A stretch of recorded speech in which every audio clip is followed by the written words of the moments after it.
Hello everyone, welcome to competition Career Point. मैं आज आप लोगों के लिए कफन कहानी से संबंधित 45 प्लस वस्तुनिष्ठ प्रश्न यानी एमसीक्यू का हम लोग आज प्रैक्टिस करने वाले हैं, जो परीक्षा के दृष्टिकोण से बहुत ही महत्वपूर्ण प्रश्न है। ऐसे ही प्रश्न आपके एग्जाम में आए हुए हैं और आने वाले एग्जाम में भी चांस ज़्यादा रहेंगे।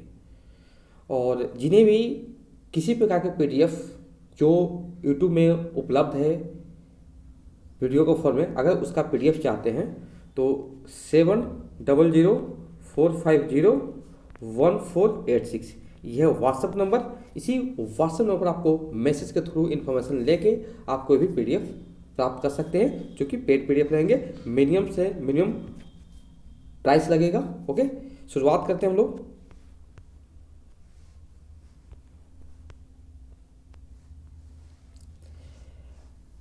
पहले नंबर का प्रश्न जो है, कफन कहानी के लेखक हैं, तो सही विकल्प होगा ए प्रेमचंद।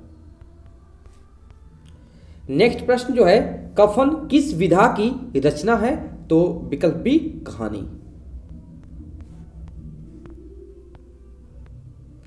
नेक्स्ट प्रश्न जो है, निम्नलिखित में से प्रेमचंद के कौन से उपन्यास और कहानी को अंतिम माना जाता है, तो विकल्प नंबर यहां देखिए क्या हो जाएगा, डी गोदान और कफन।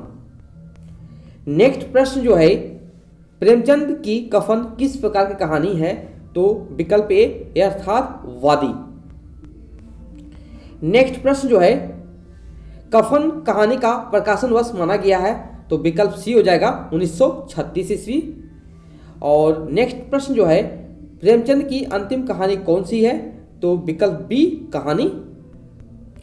नेक्स्ट प्रश्न जो है, कफन किस पत्रिका में प्रकाशित हुई थी, तो सही विकल्प डी हो जाएंगे, चांद पत्रिका में प्रकाशित हुई थी। कुछ एक्स्ट्रा फैक्ट भी देख लेंगे हम लोग इसके साथ रिलेटेड। प्रेमचंद की जो कफन कहानी जो है, प्रेमचंद की अंतिम कहानी है। यह एक यथार्थवादी कहानी है।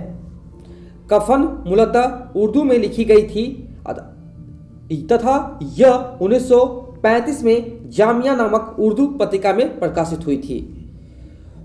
नेक्स्ट पॉइंट है, 1936 में हिंदी कहानी के रूप में चांद पत्रिका में प्रकाशित हुई थी। घीसू माधव बुधिया प्रमुख पात्र हैं कफन कहानी के। कफन प्रेमचंद की आखिरी कहानी है। यह मूल रूप में उर्दू में लिखी गई थी। जामिया मिलिया इस्लामिया की पत्रिका जामिया के दिसंबर 1935 के अंक में यह प्रकाशित हुई थी। नेक्स्ट जो पॉइंट है इसमें, इसका हिंदी रूप अप्रैल 1936 से प्रकाशित हुई थी। नेक्स्ट प्रश्न जो है, आलू खाकर सोते हुए घीसू और माधव की तुलना लेखक प्रेमचंद ने किससे की है, तो विकल्प ए हो जाएगा अजगर से की है। नेक्स्ट है 9वां प्रश्न है, माधव की पत्नी का क्या नाम था, तो विकल्प क्या हो जाएंगे, डी हो जाएंगे बुधिया। नेक्स्ट प्रश्न जो है, घीसू और माधव अलाव में क्या भूनकर खा रहे थे, तो विकल्प बी हो जाएंगे आलू। नेक्स्ट प्रश्न जो है, कफन कहानी में घीसू की कितनी उम्र का जिक्र हुआ है, तो विकल्प ए हो जाएगा 60 वर्ष। नेक्स्ट प्रश्न जो है, कफन कहानी में घीसू और माधव का आपस में क्रमशः क्या संबंध था, तो पिता और पुत्र। घीसू पिता और माधव पुत्र था। नेक्स्ट प्रश्न जो है, घीसू और माधव किस जाति से संबंध रखते थे, तो विकल्प सी होंगे चमार जाति से संबंध रखते थे। नेक्स्ट है, घीसू के बेटे का क्या नाम था, तो विकल्प डी हो जाएंगे माधव। नेक्स्ट है, प्रसव वेदना से कौन पीड़ित थी, तो माधव की पत्नी जो कि बुधिया। नेक्स्ट है, मालूम होता है बचेगी नहीं, सारा दिन दौड़ते हो गया, जो देख लो आ। कहानी में यह कथन किस पात्र का है, तो विकल्प सी हो जाएगा घीसू का है ये। नेक्स्ट पॉइंट जो है, नेक्स्ट प्रश्न जो है, मरते मरते हमारी जिंदगी की सबसे बड़ी लालसा पूरी कर गई। इस पंक्ति में किस लालसा की ओर संकेत किया है? तो भरपेट स्वादिष्ट भोजन खाने की। विकल्प सी सही उत्तर होंगे। नेक्स्ट प्रश्न जो है, कैसा बुरा रिवाज है कि जीते जी तन ढकने को चिथड़ा भी ना मिला, उसे मरने पर कफन चाहिए? घीसू का यह कथन समाज की किस विकृति पर चोट करता है? तो मानवीय गुणों का भाव, संवेदनहीनता, सामाजिक आडंबर, उपयुक्त सभी। विकल्प डी सही हो जाएंगे, उपयुक्त सभी हो जाएंगे। नेक्स्ट प्रश्न जो है, बुधिया की मृत्यु के बाद घीसू और माधव सबसे पहले कहां गए? तो विकल्प डी हो जाएंगे, जमींदार के पास गए। देखिए इसका पीडीएफ आपको मिल जाएगा, जो कि पेड पीडीएफ होंगे। नेक्स्ट है, घीसू पर दया करना काले कंबल पर रंग चढ़ाना था। पंक्ति का क्या अर्थ है? तो घीसू पर दया का कोई असर नहीं होने वाला था। नेक्स्ट है, आलू खाते समय घीसू को कितने वर्ष पहले की बात याद आ गई? तो 20 वर्ष पहले की। नेक्स्ट है, माधव कराहती हुई अपनी पत्नी को देखने क्यों नहीं जा रहा था? वह आशंकित था कि उसके जाते ही घीसू भुने हुए आलू अधिक खा लेगा। नेक्स्ट है, बस वसूली की आशा न रहने पर भी लोग इन्हें कुछ ना कुछ कर्ज दे देते थे, क्योंकि उनकी दीनता उन्हें ऐसा करने पर विवश करती थी। विकल्प बी सही उत्तर होंगे।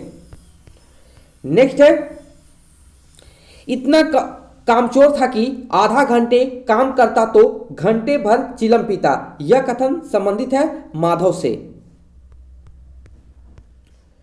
नेक्स्ट है, यह उनके जीवन का ही कफन नहीं सिद्ध हुई, बल्कि उनकी संचित आदर्शों, मूल्यों, आस्था और विश्वासों का भी कफन सिद्ध हुई।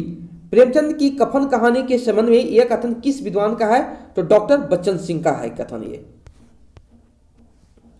नेक्स्ट है, मरना ही तो है, जल्दी मर क्यों नहीं जाती, देखकर क्या करूं? यह कथन जो है, यह कथन किस पात्र का है? तो विकल्प बी माधव का है।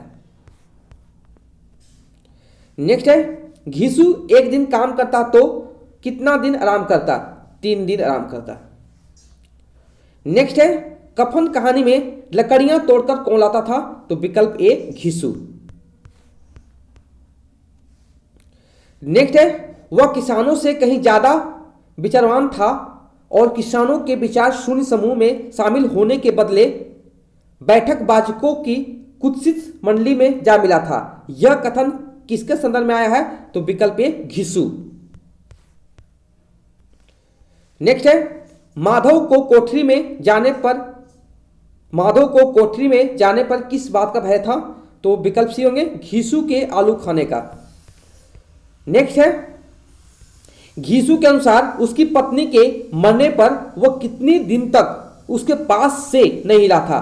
तो विकल्प सी 3 दिन। नेक्स्ट है, कफन कहानी के अनुसार घीसू के कुल कितने लड़के हुए थे? तो विकल्प ए 9। नेक्स्ट है, आलू खाते समय घीसू को किस बात की बात याद आ गई थी? ठाकुर की। विकल्प डी सही उत्तर होंगे। नेक्स्ट है, घीसू ठाकुर की बारात में कितने वर्ष पहले गया था? तो विकल्प सी 20 वर्ष पहले। घीसू के अनुसार ठाकुर का दिल कैसा था? तो विकल्प बी दरियाव था। नेक्स्ट प्रश्न जो है, घीसू और माधव के घर से पैसा इस तरह गायब था कि जैसे चील के घोंसले से मांस। नेक्स्ट है, बुधिया की मृत्यु के बाद घीसू रोते हुए सबसे पहले कहां गया था? तो विकल्प सी जमींदार के पास गया था। नेक्स्ट है, बुधिया के कफन के लिए जमींदार ने कुड़ते हुए कितने रुपये निकालकर फेंके थे? तो विकल्प ए हो जाएंगे 2 रुपये। बुधिया की मृत्यु के बाद कफन के लिए घीसू और माधव के पास कुल कितनी रकम जमा हो गई थी? विकल्प डी 5 रुपये। नेक्स्ट है, कैसा बुरा रिवाज है कि जीते जी ना तन ढकने को चिचड़ा भी ना मिला, उसे मरने पर नया कफन चाहिए। कहानी में किस पात्र का है? तो विकल्प ए घिसू का है। नेक्स्ट है, कफन लेने के बजाय घिसू और माधव कहां पहुंच गए थे? तो विकल्प डी मधुशाला में पहुंच गए थे। नेक्स्ट है, बड़ी अच्छी थी बेचारी, मरी तो भी खूब खिला पिलाकर। कफन कहानी में यह कथन किस पात्र का है? तो विकल्प बी माधव का है। नेक्स्ट है, हमारी आत्मा प्रसन्न हो रही है तो क्या उसे पुण्य न होगा, यह कथन किस पात्र का है? तो विकल्प ए घिसू का है। नेक्स्ट है, कफन लगाने से क्या मिलता, आखिर जल ही तो जाता, यह कथन किस पात्र का है? तो विकल्प बी घिसू का है।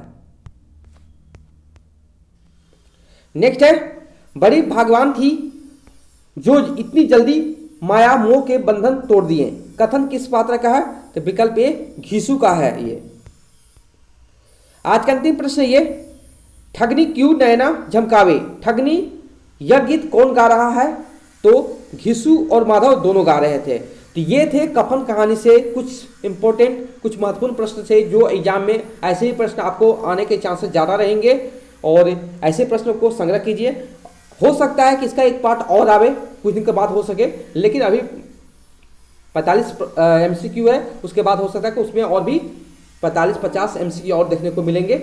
और किसी प्रकार के PDF चाहिए 7004501486, यह व्हाट्सएप नंबर है ये। इसी पर आप मैसेज के थ्रू इन्फॉर्मेशन ले सकते हैं, जैसे कफन कहानी हो गया, चंद्रगुप्त नाटक हो गया, उसने कहा था कहानी हो गया, त्यागपत्र उपन्यास हो गया, बाणभट्ट की आत्मकथा हो गया, कुछ गोदान महिला आंचल, जिस प्रकार के चाहिए जो यूट्यूब में उपलब्ध है उसका सारे PDF आपको पेड PDF के रूप में मिल पाएंगे। ये कम से कम प्राइस रखा गया है। Okay, thank you so much for watching my video.